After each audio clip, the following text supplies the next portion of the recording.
I'm back to recap last week in pro wrestling. I was not here last week to recap the week before that because I was traveling, but in reality, nobody put in effort 2 weeks ago on these wrestling shows, and still not a lot of effort going on last week either. I think all the companies are just trying to get back in front of fans. And maybe it's no surprise that the show that is in front of fans is kind of overall consistent the best. Or should I say, overall, the most consistent. The unwatchables remain the same. Impact, still trash. AEW's done nothing for them but give them the lowest ratings they've almost ever had, if not the lowest ratings they've ever had. New Japan, can't get into it. ROH, NWA, and Raw remain in the unwatchable list. I'm wasting my time watching that shit. I'm recording this late on the 4th of July. Some annoying people still shooting fireworks. So if you hear fireworks in the background, apologies. Coming in third place with an F is Smackdown. Last time I did one of these, I was talking about how Smackdown just seems the same every single week. And that is still the case. Look, they've thrown in Edge to feud with Roman Reigns, so at least that gives Roman something more important to do. But the story of Roman remains the same, with one of the Usos, just being his right-hand man, or his bitch, as Edge said.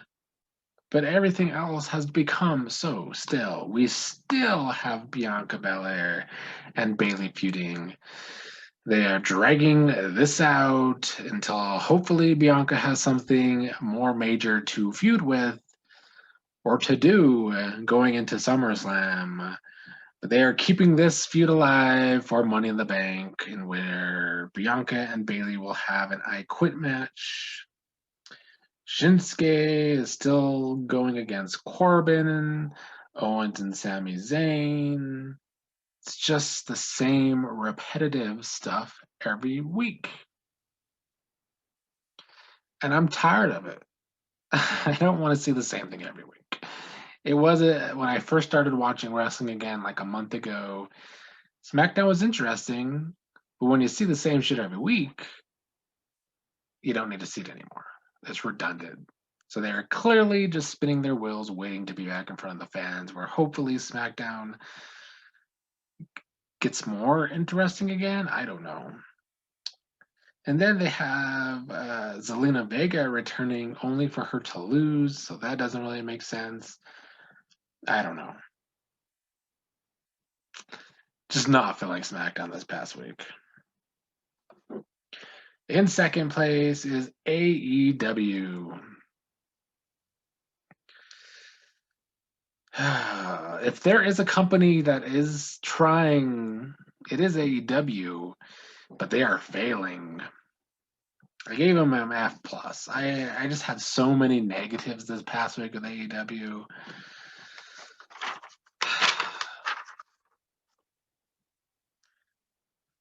And I don't want to come across like an AEW hater, even though I do think Tony Khan sucks a lot. But the AEW haters were being really sensitive this past week because they showed Eddie Kingston cutting a promo about how they were better in so many ways than the other channel, obviously taking shots at WWE or NXT or both. But like, you're really getting sensitive over this? Like, if you're getting sensitive over this, then you did not go through the Monday Night Wars, I guess, or just ECW that used to bury WWF and WCW all the time on the mic. So I didn't really understand people being sensitive about that. And a lot of the people that were being sensitive about that are people from the Attitude Era. I don't know. It was kind of weird. Like, get some balls.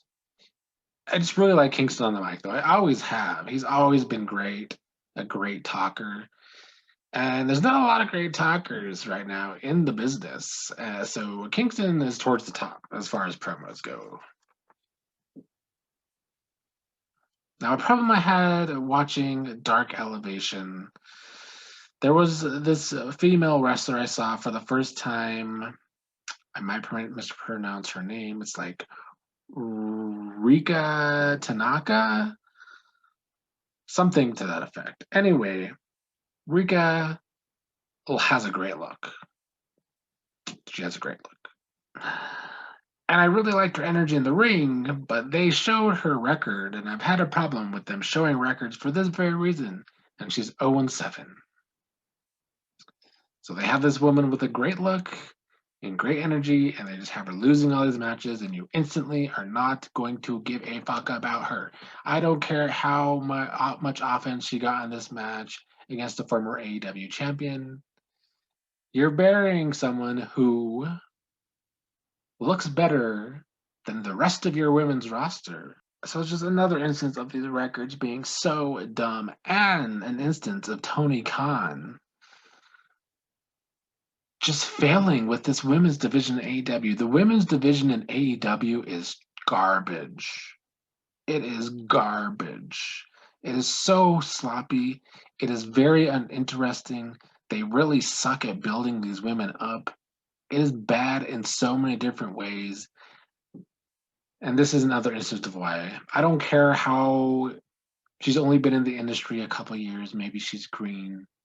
This is why I hate the IWC. They're like, oh, you gotta earn your stripes or some shit, or she's not good in the ring.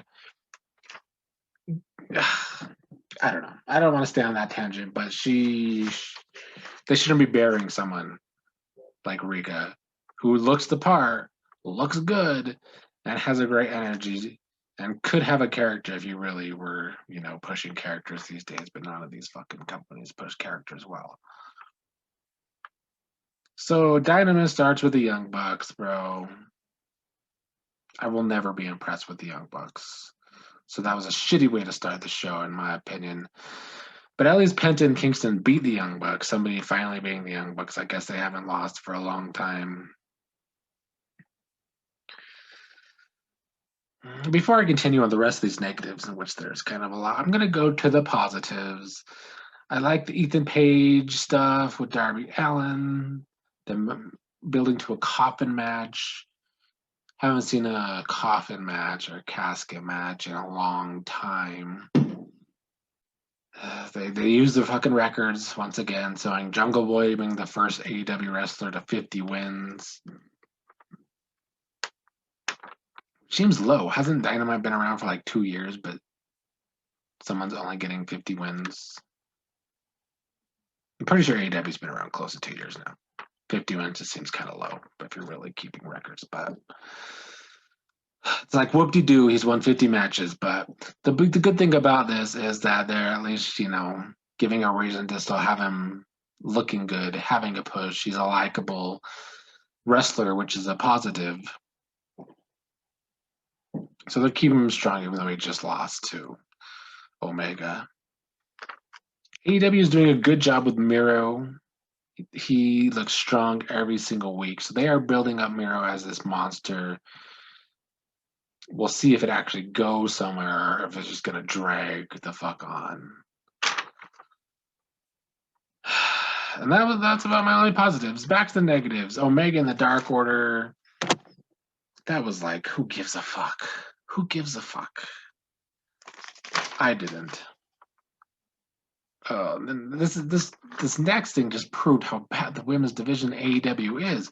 We got Vicky Guerrero and Nyla Rose versus Rebel and Britt Baker. This match did not get a lot of time, and yet it managed to just stink up the place. This is really the only women we saw for the night, and it was bad. Rebel ended up getting injured in an awkward spot. So that part was awkward. Vicky Guerrero being in this match is just awkward in the first place.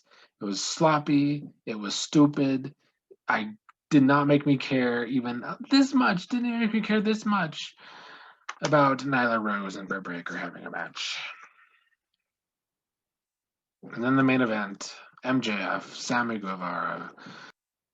This damn match dragged on and on and on. This was a 20-minute match, and I was not into it at all. Then we get a lot of shit at the end to give MJF to win and make the Pinnacle look strong. I guess it accomplished making the Pinnacle look strong. If I cared, and I don't.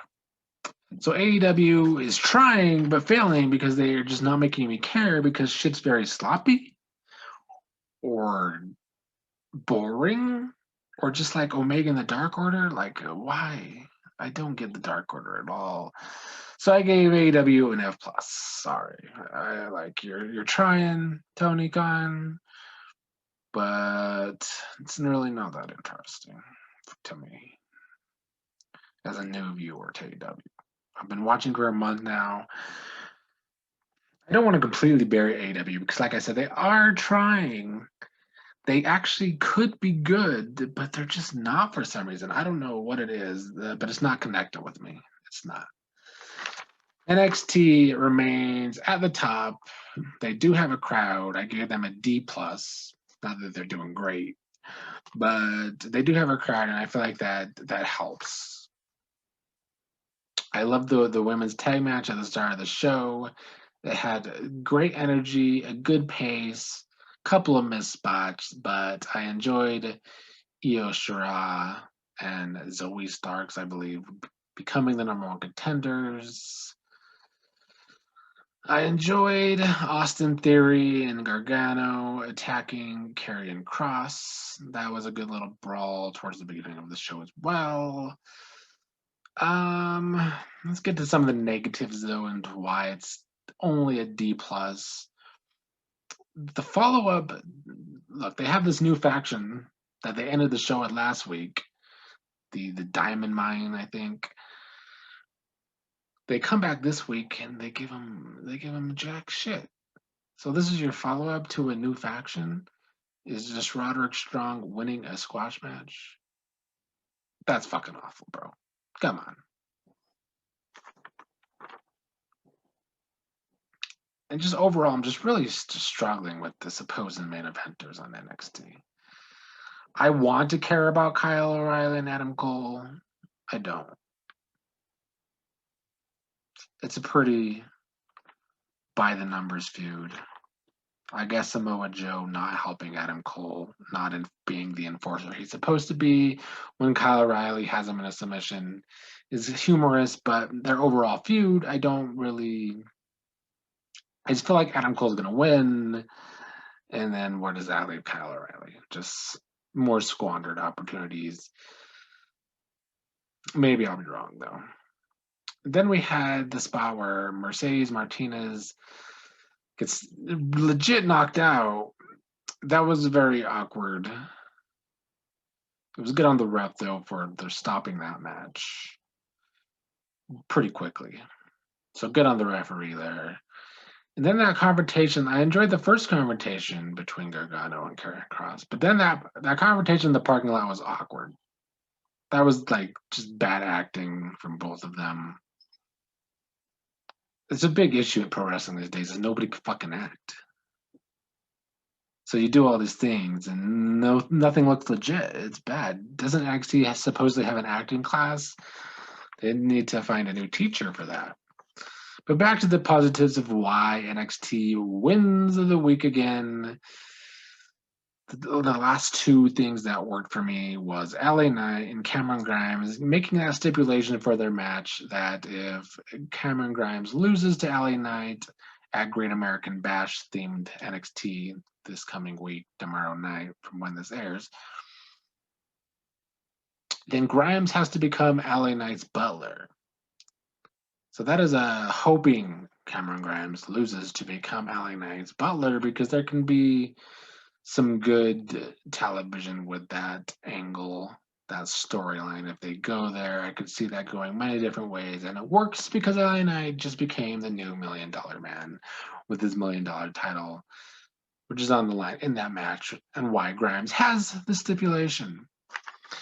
Lastly, main event.